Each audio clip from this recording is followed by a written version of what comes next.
자, 지금부터는 입 안보. 우리가 입진보란 말을 들어봤을 때 입 안보 처음 들어봤지. 주둥아리온 안보. 사실 거의 배설 수준의 안보 이야기 좀 해보겠습니다. 윤석열이 그랬다는 거야. 그 북한의 무인기 침투 이것 때문에 뭐 경로하면서 뭐 군을 질타했다 그러면서 결국 나온 이야기가 확전까지 각오할. 그러니까 무인기가 5대가 내려왔어. 우리도 무인기 보내? 확전돼도 좋아 이거예요. 나 윤석열의 저 말을 들으면서 두 가지 감정, 정말 가짜는 거하고 정말 공포스러운 이 두 가지 감정이 동시에 생겼어요. 진짜 가짜는 건 뭐냐면 확전을 하고 싶어도 우리나라는 정시작전 그 지휘권이 없잖아요. 그러니까 뭔가 크게 큰 진짜 위험한 군사작전을 하려면은 미군의 승인을 얻어야 된단 말이에요. 그러니까 대통령이 알아서 할 수 있는 게 없어. 그러니까 확전 각오를 했다는 말 자체가 굉장히 가짜는 소리인데 근데 확전이라는 말을 사용했다는 것 자체는 굉장히 공포스러운 거죠. 이 메시지를 우리만 보는 게 아니라 북한과 전 세계 정치인들이 다 보고 있잖아요. 예. 그러니까 대한민국 대통령 입에서 확전이라는 말이 이렇게 쉽게 나온다는 것 자체가 너무 공포스러운 겁니다. 그러니까 이 모질이는 처음에 군 대비태세 훈련이 대단히 부족했다라고 질타를 해. 난 사실 이거는요. 본인이 반성할 문제라고 생각해요. 부대 열중수도 못하는 놈이 그 다음에 이런 북한의 선의와 군사 합의에만 의존한 대북 정책이 얼마나 위험한 것인지 우리 국민들께서 잘 보셨을 것이라고 생각한다. 뭐 하는 거냐 지금. 얘는 후보 때부터 선제 타격 이야기하면서 북한이 들어올 틈 자체를 안 주고 미국 편이만 서갖고 때리내잖아요. 평화를 네가 깨뜨린 거야. 그러니까 북한에 대해서 저렇게 적대적으로 적대적인 태도를 보이는 게 미국한테도 그렇게 이익이 되는 게 아니거든요. 그럼요. 그러니까 지금 미국이 정확하게 어떤 스탠스를 원하는지에 대해서 눈치도 못 채고 진짜 헛소리 하고 있는 거예요. 진짜 그게 공포스럽다는 거잖아요. 지금. 왜냐하면 선제 타격 이야기할 때도 그렇고 지금 확전을 이야기할 때도 그렇고 저 사람이 우리한테 전시작전권이 없다는 것 정도는 알고 있을 텐데 저런 말을 하나? 하다 보면은 모르는 거 아닐까라는 불안감까지 생기는 거예요. 네, 확전이란 게 뭐예요?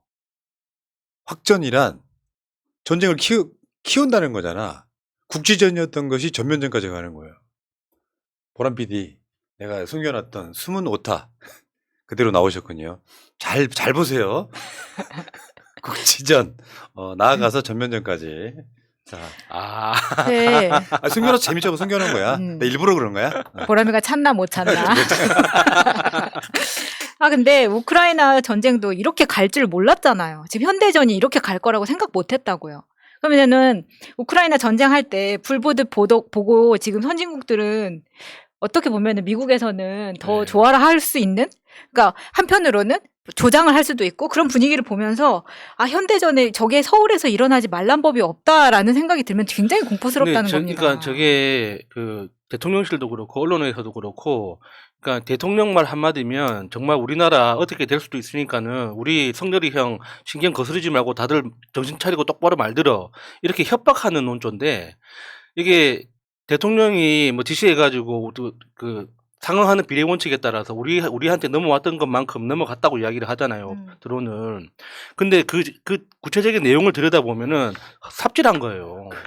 그러니까 휴전선을 기준으로 우리 휴전선 그 남쪽으로 40km면은 서울이 나온단 말이에요. 근데 휴전선 기준으로 북쪽으로 40km면 아무것도 없어요. 그냥 산이에요. 벌판이에요. 그러니까 군사적으로, 정치적으로, 경제적으로 의미 있는 시설물이 하나도 없단 말이에요. 어제 그 이야기 했죠. 그 가서 뭐 할 거냐고. 그러니까 우리도 갔다 왔어. 지금 이거밖에 없는 거예요. 자, 그러니까 이야기를 우리가 확전시켜 보자고. 자, 시켜보자고. 그 이야기 어제 방송에 다 한 거니까 결국 뭐예요? 지는 NSC 참석도 안 해. 원래 NSC 열었다는 이야기가 없었고 왜 NSC 안 해? 그러니까 안보실장 주제로 NSC 했다 이렇게 이야기한 거고요. 참석도 안 하고 강아지랑 놀고 관저에 술 마시고. 그래놓고 경로를 해요. 윤석열 씨, 당신이 군 통수권자야. 최소한 태도가 그래야 되는 거 아니야?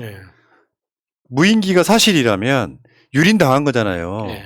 그러면 자기가 경로에서 될 문제가 아니라 이런 상황이 군이 대비태세가 제대로 안 돼 있다라고 하면 본인이 설선수범을 해야 될 거 아니야. NSC 열면서. NSC는 안 열고 강아지랑 놀고 술 마시고. 그러니까 NSC 왜 안 열었냐고 하니까는 그 실전에서 지금 실전이 벌어졌는데 언제 그 앉아서 토론하고 앉아 있냐 이런 헛소리를 하더라고요. 자, 그 이야기는 이따가 따로 섹션이 있어. 내가 그게 존나 패버릴 거야 그냥. 그러면서 드론을 스텔스화해서 감시 정찰력을 강화할 것이래. 이거 보고 나 빵 터졌다. 드론을 스텔스화한대요. 어떤 들은 말이 있어가지고 그 북한 무인기가 안 잡혔던 이유가 그러면 북한에서 스텔스화해서 무인기가 내려온 거야? 기본적으로. 우리가 스텔스기 그러면 레이더에 안 잡히기 위해 이렇게 예. 이게 레이저를 반사시키는 그 예. 저기 그 페인트 페인트 칠한 같은 거예요 그냥. 그러니까 북한 무인기가 이제 레이더에 안 잡혔던 이유는 기본적으로 사이즈가 너무 작고 그리고 이제 비행 그 높이가 낮으니까 레이더에 안 잡혔던 거지. 그게 뭐 특수 기능이 있어서 그 안 잡힌 건 아니잖아요. 그러니까 우리가 추정하기로 그 길이 2m 정도 되는 드론, 그러니까 무인기라고 알려져 있는데, 그러니까 NSC 같은 걸 열어서, 그러니까 그 스펙에 대해서 정확하게 사실 확인을 해야 되는 거죠. 도대체 어떤 정도의 기종이 그 내려왔고 어떤 활동을 했으며 거기 그 정도 그러니까 그 비행 높이라면 어떤 기능을 통해서 어떤 활동을 할 수 있는지에 대해서 추정을 하고 정확하게 추적을 해야 될 거 아니에요. 근데 지금 한 대는 정확하게 북으로 올라갔다는 거 알고 있는데 네 대는 어디 간지 모르잖아요. 용산 대통령실 지하 벙커에 있나요? 주워 왔어? 그리고 우리가 지금 최첨단 드론을 스텔스화 할 수 있는 게 있어요?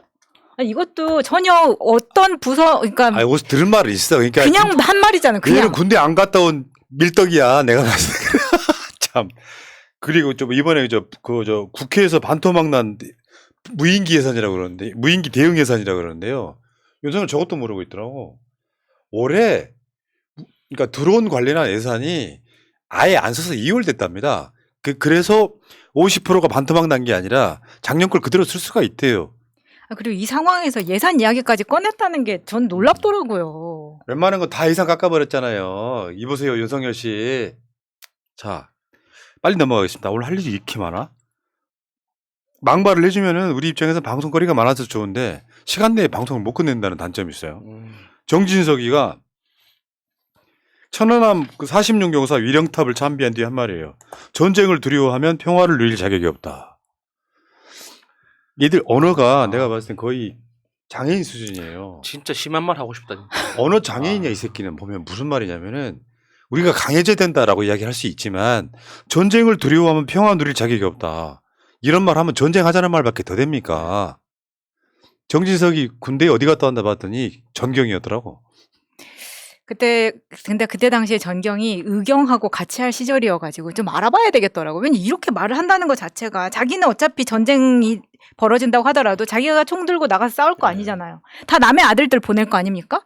이런 소리를 어떻게 국회의원이 여당의 대표가 할 수 있는 이야기인지 정말 놀라워요. 그러니까 대통령이나 여당 대표나 하는 짓이 똑같다고요. 유능한 정권은 전쟁에서 이기는 게 아니에요. 전쟁이 일어나지 않게 평화를 유지하는 게 그렇죠. 최고의 정권인 거죠. 아니 그러면 얘들 말대로라고 하면 우리가 지금 무슨 고구려 광개토대왕처럼 막 만주벌판을 막 드날리면서 다른 나라 점령하고 그런 시대가 아니잖아요. 전쟁이 안 나게 하는 게 우선이지. 왜? 전쟁이 나버리면요 우리가 이기더라도 우리 국민들이 받는 피해가 어마어마해요.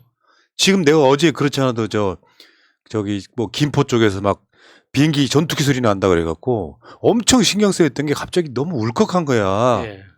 정권 바뀐 지 한 7, 8개월 되고 나니까 만약에 한번 생각을 한번 해봐요. 전쟁이 일어나면 어떻게 될 것 같습니까? 이 겨울에. 전기 끊겨요? 암흑됩니다. 가스 끊기. 인터넷 안 돼요. 그렇죠. 핸드폰도 안 돼요. 가스도 안 됩니다. 그래서 이긴 뭐 어쩔 건데. 그래서 우리나라 군인들이 거기 가서 뭐 수천 명 사망하거나 다치거나 하면은 그게 치유가 되는 거예요? 그러니까 이래서 이제 외신 뉴스가 중요한 건데 예전에 이제 뭐 이라크 전쟁이나 가까운 뭐 시리아 내전 같은 경우에도 우리나라에서 보도를 제대로 안 하잖아요. 지금 외국에서는 이런 일이 있다. 그리고 지금 우크라이나하고 러시아 전쟁 같은 경우도 지금 정확하게 보도를 안 하니까 전쟁의 참상에 대해서 감각이 없는 거예요. 근데 이라크전에서도 이미 판명이 났지만 현대전에서는 전쟁 초기에 그냥 초토화시키는 것부터 시작하는 거예요. 미사일 가지고. 과거처럼 군인과 군인이 만나가지고 다이다이래. 보세요. 이렇게 얘 일본 놈. 1대1로 붙는 이렇게 싸우는 방식이 아니란 말이에요. 과거의 전쟁은 그러니까 군인들의 싸움이었지 민간인들은 상관없었단 말이죠. 근데 현대전은 그게 아닙니다. 전쟁이 일어나는 순간 군인보다 민간인들이 더 위험해져요. 이번에 지금 우크라이나 전쟁에서도 봤잖아요. 민간인들이라고 이렇게 안전한 거 절대 아니거든요. 그러면 그 북한이 만약에 진짜 전쟁에서 미사일을 쏜다 그러면 그 군부대한테만 쏘겠어요? 절대 아닙니다. 주요 도시부터 먼저 공격을 하겠죠. 그 있잖아. 크리스마스 때 휴전하자고 하고 있는데 푸틴이 우크라이나에다가 민간인 상대로 폭격해버리잖아요. 그래서 또 몇백 명 죽었죠. 근데 그 정진석이 여러분들 기억하시죠? 조선은 일본 침략 때문에 망한 게 아니다. 10월 11일 날 방언입니다. 조선은 일본 침략 때문에 망한 게 아니다. 그리고 자기 나라 국민들한테는 전쟁을 두려워하면 안 된다. 이게 뭔 말이야 이게. 저기 예전에 이제 일제시대 때, 그니까 뭐, 그때 천황이라고 합니까? 그때 그 당시에 그 천황의 논리였잖아요. 그러니까 조선 청년들을 전쟁에 동원하기 위해서 친일파들이 천황폐하를 위해서 목숨을 바쳐야 그렇지. 되는데, 왜냐하면 전쟁이라는 것은 숭고한 것이고 전쟁을 두려워하는 것은 비겁한 것이다. 그렇지. 딱 그 그 마인드지. 논리잖아요. 천황을 위해서 죽자 이런 건데 예. 또 이런 놈들은 자기 자식들은 또 악착같이 군대도 빼요. 그렇죠. 어저께 대통령실이 NSC를 안 연 이유가 전쟁 중엔 토론이 불가능해서라고 이야기보고 나 빵 터져가지고 아, 진짜 너무 무식한 진짜. 전쟁 중에 막사에서 토론하라는 거냐? 대통령은 확전을 각오하고 아니 엄중히 상황을 관리했다. 그러니까 NSC든 어떤 회의든 회의 자리에서 토론이 있을 수는 있죠. 근데 회의의 목적이 뭡니까?